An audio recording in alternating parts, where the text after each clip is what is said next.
And in Washington, the Supreme Court is taking more time to decide if the abortion pill mifepristone should remain available nationwide. The White House is appealing lower court rulings, including one from a judge who said the drug had been wrongly approved. Jan Crawford is at the Supreme Court with more on this story. Jan, good morning to you.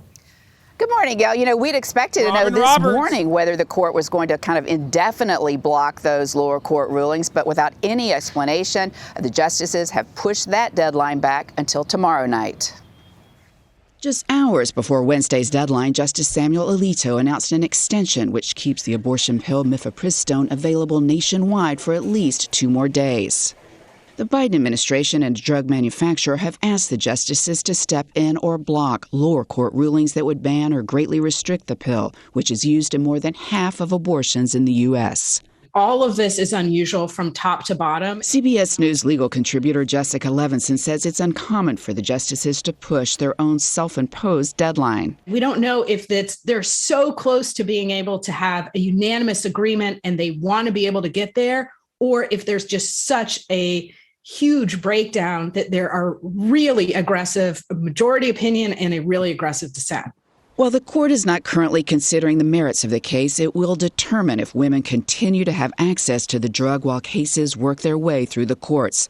The American Medical Association says recent rulings could undermine FDA approvals of other drugs.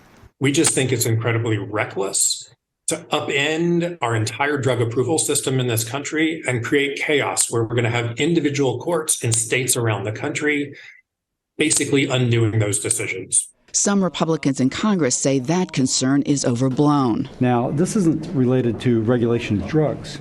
This is related to a federal bureaucracy following the rule of law.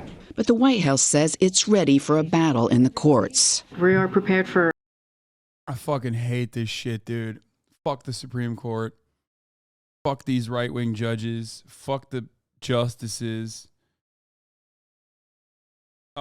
Yeah, they're going to drop a decision 5 p.m. Friday. No, they're going to drop it at 12 a.m. Friday.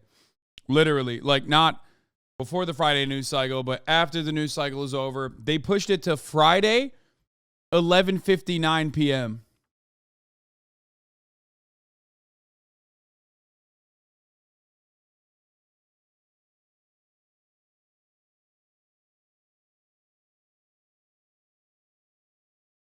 It's awesome. Bro, abortions have been protected for 50 years and under Biden, Republicans have been able to overturn Roe v. Wade, and now this, what the fuck? Yeah.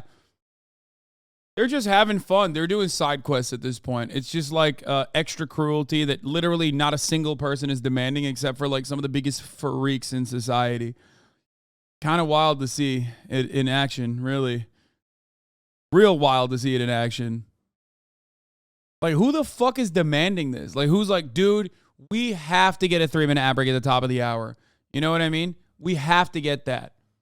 At the top of the hour, you need to give us a 3-minute ad break. But, you know, at least let us be able to avoid it by subscribing for $5 or for free with a Twitch Prime or by getting gifted a sub. You can get a gifted sub if you're lucky. Here's a 3-minute ad break now. Sidekick Nolan, thank you for the 5 gifted subs.